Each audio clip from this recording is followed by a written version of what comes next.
Rahul had been living in the Sharma house for exactly 6 months and 2 days. He remembered because Mrs. Sharma had mentioned it that morning while serving breakfast. The house was old but well maintained, with marble floors that stayed cool even during the hottest summer days. His room was on the second floor, small but comfortable, with a window that overlooked the mango tree in the backyard. He was a third-year engineering student, studying late into most nights, surviving on strong tea and determination. Mrs. Anjali Sharma was different from other landlords he had met. She was 38 years old, though she carried herself with the weariness of someone much older.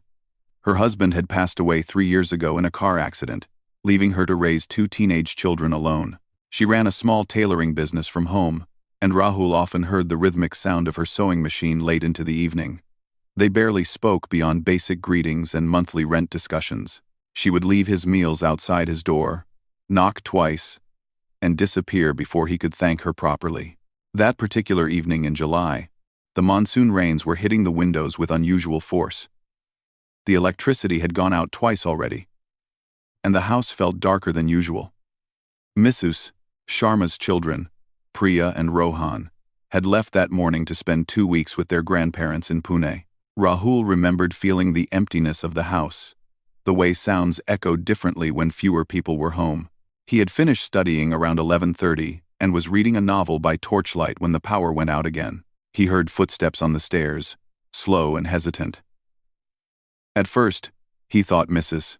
Sharma was checking if he needed candles. But the footsteps stopped right outside his door. There was a long silence. So long that Rahul wondered if he had imagined the sound. Then came a soft knock, barely audible over the rain.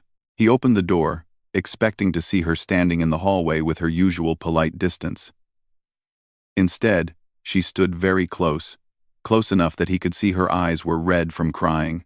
She was wearing a simple white cotton sari, her hair loose around her shoulders instead of the tight bun she usually kept. In the dim light from his torch, she looked different, more vulnerable than he had ever seen her. She didn't say anything at first, just stood there looking at him with an expression he couldn't quite read. It was somewhere between desperation and determination. Fear and resolve, all mixed together. Rahul stepped back instinctively, confused by her presence at this hour. She entered slowly, closing the door behind her with a soft click that seemed impossibly loud in the quiet room. The rain continued its assault on the window, creating a curtain of sound around them. She walked to the middle of the room and stood there, her hands clasped tightly in front of her, trembling slightly. Then she spoke, her voice barely above a whisper. "Tonight, I choose you." The words hung in the air between them, heavy with meaning that Rahul couldn't immediately grasp. He stared at her, his mind racing through possibilities, trying to understand what was happening. She must have seen the confusion on his face because she started explaining, words tumbling out in broken sentences between quiet sobs. She talked about loneliness, about how the world expected her to become invisible after her husband's death, how people whispered when she wore anything colorful, how relatives suggested she should just focus on her children and forget she was still a woman with feelings and needs. She spoke about 3 years of numbness, of going through motions, of feeling like she had died along with her husband, but her body had forgotten to stop moving. She talked about nights spent crying silently so her children wouldn't hear, about the weight of being strong all the time, about the suffocating expectations of widowhood in their society. Rahul listened, frozen in place, as she poured out years of suppressed emotions. She wasn't asking for anything permanent, she explained. She wasn't confused about feelings or expecting a relationship. She just needed, for one night, to feel like she mattered as more than just a mother or a widow. She needed to feel chosen, to feel human again, to remember what it was like to be seen as a whole person. Her choice of him, she said, was because he was kind, because he treated her with basic respect that others had stopped showing, because in this moment of desperate need, he felt safe.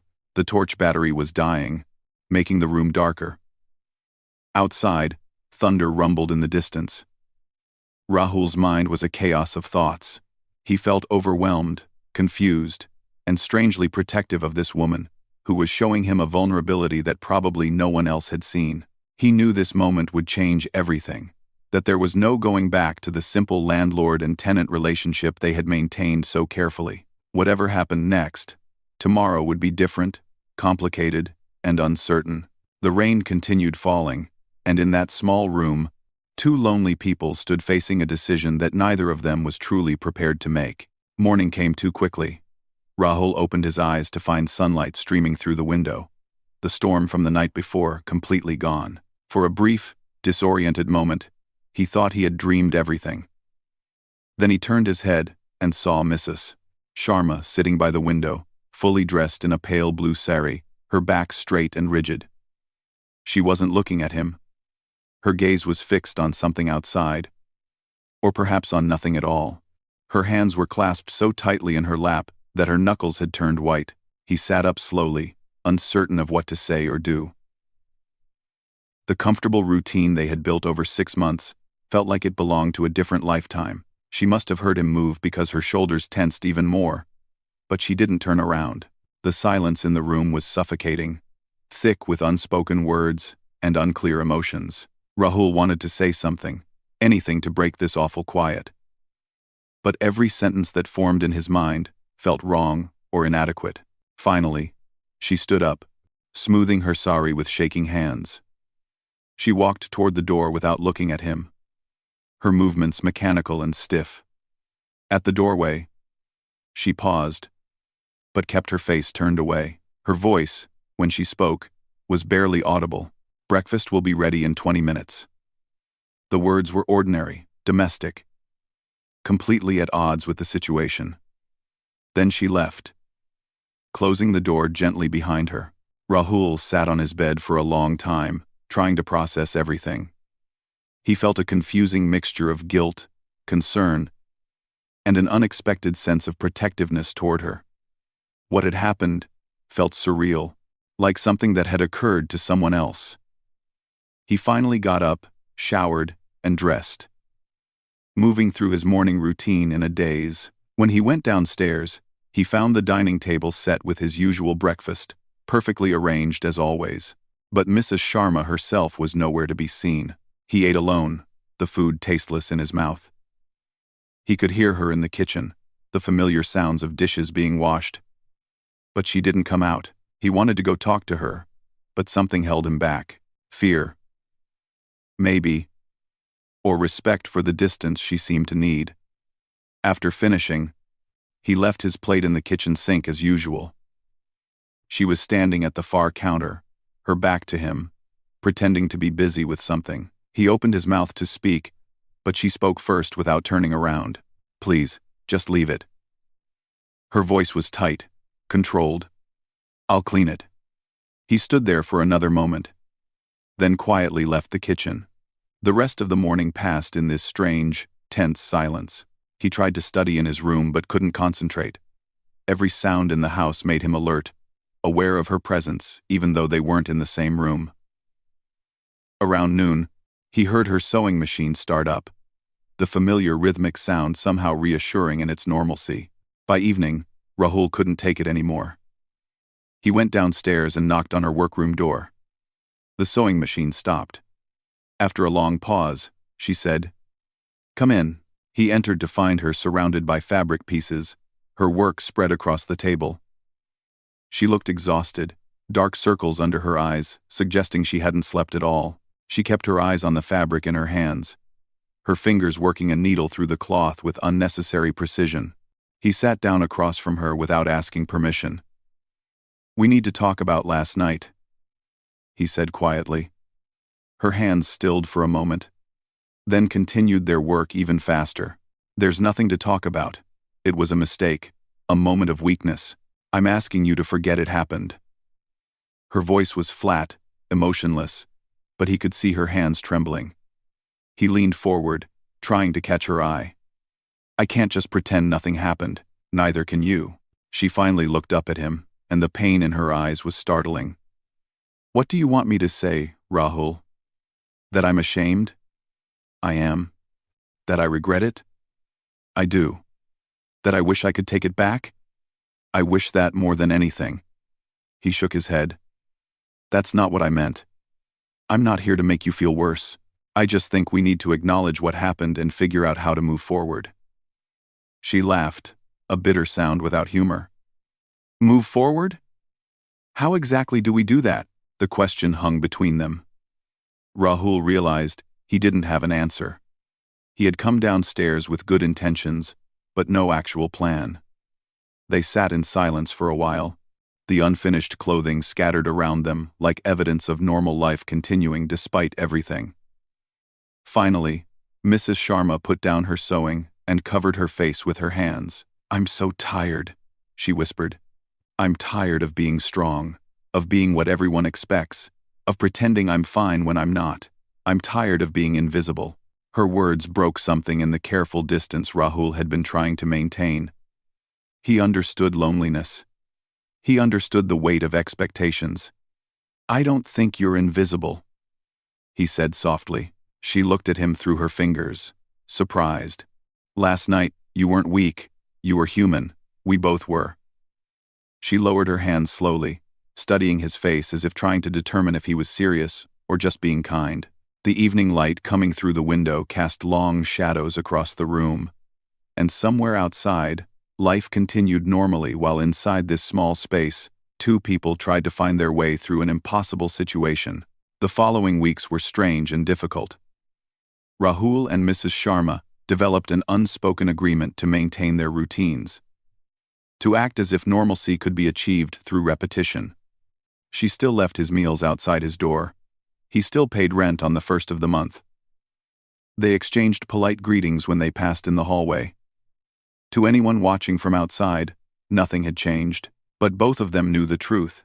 The air between them was different now, charged with an awareness that hadn't existed before. Rahul noticed things he had never paid attention to before.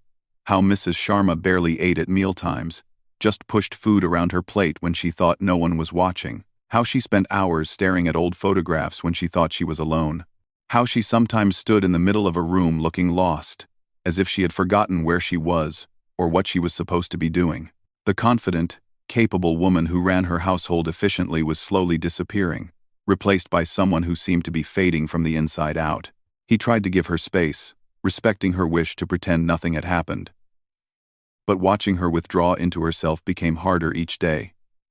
His studies suffered. He found himself listening for sounds from downstairs, making sure she was okay. He started coming down for water more often than necessary, just to check on her. She never acknowledged these gestures, but he noticed she stopped hiding quite as much when he was around. 3 weeks after that night, everything came to a breaking point. Rahul had come home late from college to find the house completely dark and silent. Mrs. Sharma usually had lights on in her workroom, the sewing machine humming. But tonight, nothing. He climbed the stairs to his room, feeling uneasy. Around midnight, he heard a sound that made him freeze. Someone was crying. Not the quiet, suppressed tears. People cry when they don't want to be heard. But deep, wrenching sobs that sounded like they were being torn from somewhere deep inside. He followed the sound downstairs and found Mrs. Sharma sitting on the kitchen floor, her back against the cabinet, surrounded by scattered photographs. She was crying so hard she was shaking, clutching a picture frame to her chest. When she saw him, she didn't try to hide or compose herself. She just looked at him with devastated eyes and kept crying. Rahul sat down on the floor next to her, not touching, just present. He didn't tell her to stop crying or that everything would be okay. He just sat with her in her pain. After a long time, the tears slowed. She was still holding the photograph, and Rahul could see it was a wedding picture. Mrs. Sharma, much younger, laughing beside a man in a formal suit, her late husband. She looked at the picture with such longing it was painful to witness. I can't remember his voice anymore, she whispered. 3 years, and I've forgotten how he sounded. I try to remember, but it's gone. The anguish in her words was raw and real. Rahul didn't know what to say. What could anyone say to that kind of loss? So instead, he just listened as she started talking. Really talking. For the first time since that night, she told him about her husband, about their love story that had started in college. She talked about the first years of marriage, the birth of her children, the ordinary happiness of daily life together. Then she talked about the accident, the phone call that shattered everything, the funeral where she had to stay strong for her children while dying inside. But what came next was what she had never told anyone. She talked about the loneliness that followed, a loneliness so profound it felt like drowning. She described how society immediately started treating her differently, how even close friends began seeing her as just a widow, not a complete person, how relatives suggested she should dedicate her life solely to her children, as if her own needs and desires had died with her husband, how wearing bright colors brought disapproving looks, how laughing too loud made people uncomfortable, how the simple act of being herself became something to apologize for. She talked about the exhaustion of being strong all the time, of never being allowed to be weak or needy or simply human, about nights lying awake, feeling like she was disappearing, becoming just a function rather than a person, about the desperate need to feel something, anything, beyond the constant numbness. That's why that night happened, she explained. It wasn't about attraction or romance. It was about a moment where she felt like she was drowning and needed someone to see her as more than just her roles and labels. She needed to be chosen, to matter, even if just for one night. Rahul listened to all of it without interruption. When she finally fell silent, exhausted from talking and crying, he spoke carefully. "You're allowed to be lonely. You're allowed to have needs. Being a widow doesn't mean you stopped being human." She looked at him with surprise, as if these simple statements were revolutionary. "But society says otherwise," she replied quietly. "Society says a lot of things that are wrong," he said. "That doesn't make them true." They sat there on the kitchen floor until dawn, talking about grief and loneliness, and the impossible expectations placed on people, especially women, after loss. For the first time since that night, the conversation between them felt honest and real. Mrs. Sharma didn't have to pretend to be fine, and Rahul didn't have to pretend not to notice. Something shifted in those early morning hours, not romance or attraction, but something perhaps more valuable. A genuine human connection built on honesty and understanding.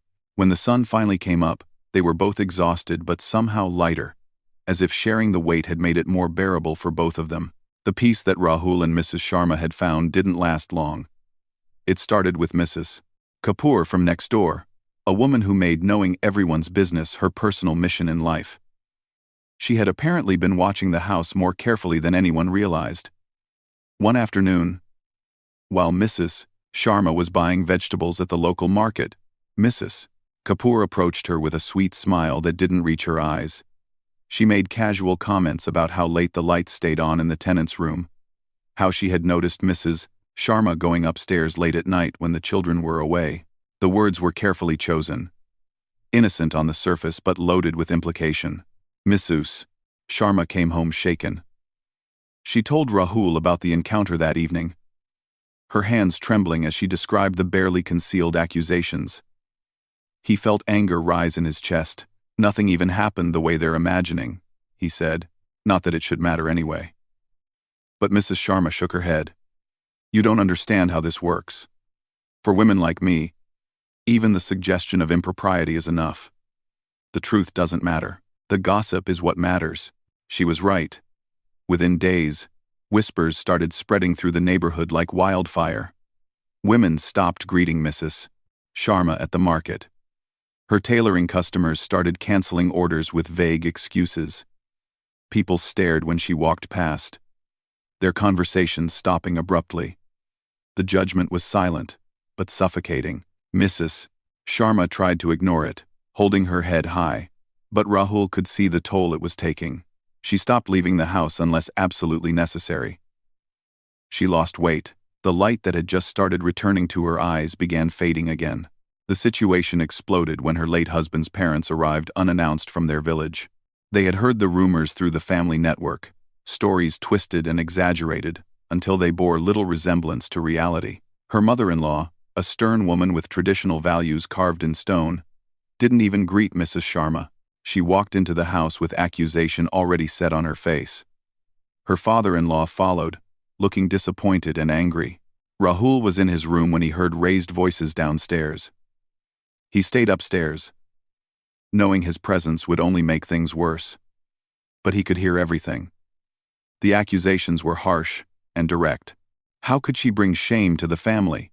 How could she forget her husband so quickly? What kind of example was she setting for her children? The mother-in-law's voice grew louder, angrier. They had decided, she announced, that the children would come live with them in the village. Mrs. Sharma clearly couldn't be trusted to raise them properly in this environment of loose morals and scandal. That's when Rahul heard something he had never heard before. Mrs. Sharma's voice, raised and firm, pushing back. No. The single word rang through the house. No, you will not take my children. No, I will not be shamed for being human. No, I will not apologize for having feelings and needs. The force in her voice was startling. Her in-laws tried to interrupt, but she kept talking. Words pouring out like a dam had broken. She talked about the 3 years she had spent being the perfect widow, wearing white, avoiding celebrations, shrinking herself to fit their expectations. She described the loneliness, the judgment, the impossible standards. She spoke about being treated as if her life had ended when her husband died. As if she was supposed to become a shadow.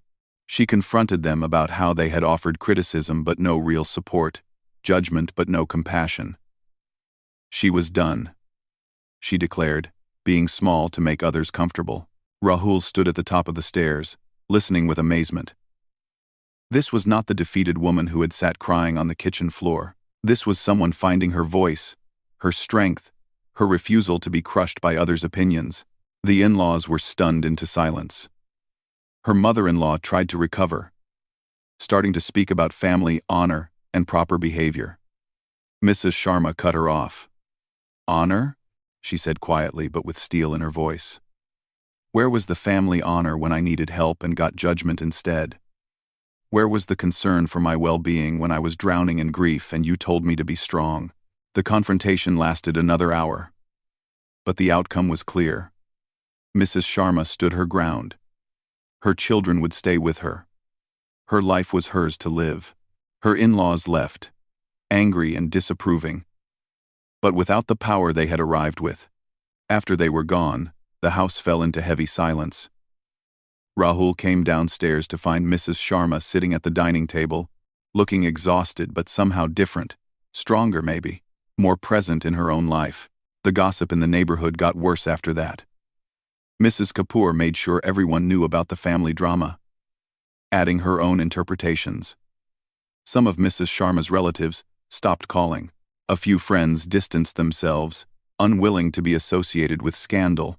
But something unexpected also happened. Some women, other widows and divorced women who had felt the same pressures and judgments, began reaching out quietly. They came to the house when others weren't watching, sharing their own stories, their own struggles with society's impossible expectations. One evening, one of these women, a schoolteacher named Mrs. Verma, who had lost her husband 2 years ago, suggested starting a support group, a safe space where women dealing with loss and societal judgment could talk honestly without fear of being criticized. Mrs. Sharma was hesitant at first, still feeling bruised from the recent confrontations, but Rahul encouraged her. You helped yourself by speaking up, he said. Maybe you can help others too. The support group started small, just 4 women meeting in Mrs. Sharma's living room once a week. They talked about grief, loneliness, the struggle to maintain identity while fulfilling expected roles, the guilt that came with wanting personal happiness. They shared practical advice about dealing with judgmental relatives and financial independence. Slowly, the group grew. More women heard about it and wanted to join. Mrs. Sharma found purpose in these meetings, in creating space for honest conversation about topics society preferred to keep hidden. She was still dealing with neighborhood gossip and family disapproval, but she was no longer alone. She was no longer invisible. She was becoming someone who refused to be defined solely by her loss. 3 months passed quickly. Summer turned to autumn, bringing cooler mornings and the festival season. Rahul's final semester was coming to an end, which meant his time in the Sharma household was also drawing to a close. He had received a job offer from a software company in Bangalore, a good position that would start in early December. The opportunity was everything he had worked toward. Yet he felt unexpectedly conflicted about leaving. The house had changed significantly since that stormy night in July. Mrs. Sharma's support group now met twice a week, with almost 15 regular members. The living room that had once felt empty and silent was now filled with women's voices, sharing stories and supporting each other. Mrs. Sharma herself seemed transformed. She still faced judgment from some quarters, still dealt with disapproving relatives and gossiping neighbors. But she carried herself differently now. There was strength in her posture, purpose in her movements, life in her eyes. Her children had returned from their grandparents' house and adjusted to the changes. Priya, her teenage daughter, had initially been confused by the neighborhood gossip. But Mrs. Sharma had sat her down and explained everything honestly. She talked about loneliness, human needs, societal expectations, and the importance of living authentically. It was a difficult conversation, but Priya surprised them both by understanding far more than expected. Her son Rohan was younger and less aware of the adult complications, just happy to have his mother smiling more. The relationship between Rahul and Mrs. Sharma had evolved into something neither had anticipated. It wasn't romantic. It wasn't awkward. It was a deep, respectful friendship built on shared vulnerability and mutual understanding. They had dinner together sometimes, the whole family, talking about ordinary things. They discussed books and current events. She asked his advice about running her tailoring business more efficiently. He asked her opinion on dealing with workplace challenges. They had become, simply, friends who understood each other in ways few others did. On Rahul's last evening in the house, Mrs. Sharma invited him to the terrace after dinner. The night was clear. Stars visible despite the city lights. They sat in comfortable silence for a while, looking at the sky. She was the first to speak. "I need to thank you." Rahul started to protest, but she held up her hand. "Let me say this. That night in July, I was drowning. I made a choice that I'm not proud of. But I don't regret it either. Not because of what happened, but because of what came after." She turned to look at him directly. "You could have taken advantage of my vulnerability. You could have judged me, or left, or treated me differently afterward. Instead, you saw me as a whole person.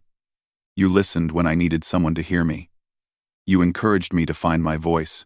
You helped me remember that being a widow doesn't mean I stopped being human." Rahul felt uncomfortable with the praise. "I didn't do anything special. I just treated you like a person." "Exactly," she said with a slight smile. "And that was everything." She looked back at the stars. "I spent 3 years becoming smaller and smaller, fitting myself into the shape society expected of a widow. I forgot I was allowed to take up space, to have needs, to want things for myself. That night was my breaking point. And you being kind in that moment, treating me with respect instead of judgment, it reminded me of my own worth. Everything that came after, finding my voice, standing up to my in-laws, starting the support group, that all came from remembering I was allowed to exist as a full person." They sat quietly for a moment. Then Rahul spoke. "I should thank you too. You taught me something important." He struggled to find the right words.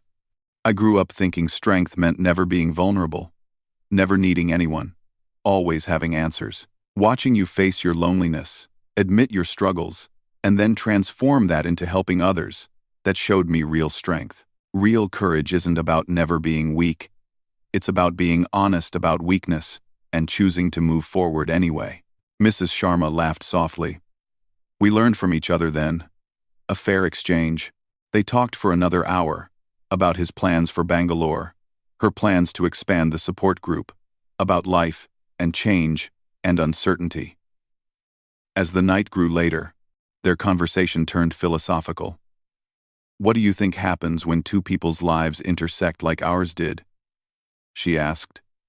"Do things happen for a reason? Or is it all just random coincidence?" Rahul thought about it. "I don't know if there's a reason or a grand plan. But I think what matters is what we do with the intersections when they happen. We could have handled everything differently. You could have stayed hidden. I could have left, but we chose to be honest with each other, to help each other grow. Maybe that's the point. Not why things happen, but how we respond when they do. She nodded slowly. I like that. It gives us agency in our own stories. Eventually, they went back downstairs.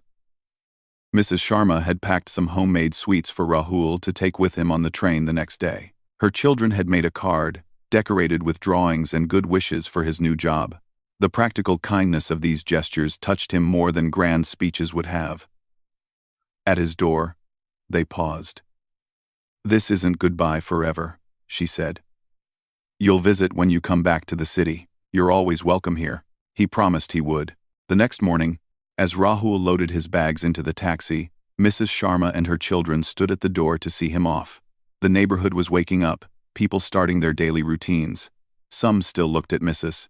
Sharma with judgment, others with curiosity about the woman who had defied expectations. She stood straight, meeting their gazes without flinching, her children beside her. The woman who had entered his room that stormy night, desperate and breaking, was gone. In her place stood someone who had found her strength through facing her weakness. As the taxi pulled away, Rahul looked back one last time. Mrs. Sharma waved, smiling. He thought about the strange journey they had both been on. How a single night born of loneliness and desperation had somehow led to growth and healing for both of them. Life was unpredictable, complicated, messy. People made choices in their darkest moments that they might not make in daylight.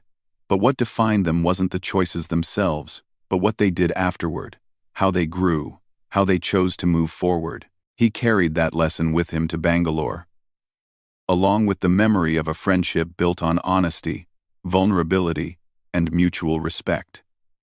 Meanwhile, Mrs. Sharma returned inside her house, ready for another support group meeting, ready to help other women find their voices, ready to live her life fully and without apology. Two people whose lives had intersected unexpectedly, changed by that intersection, moving forward with more wisdom and compassion than before.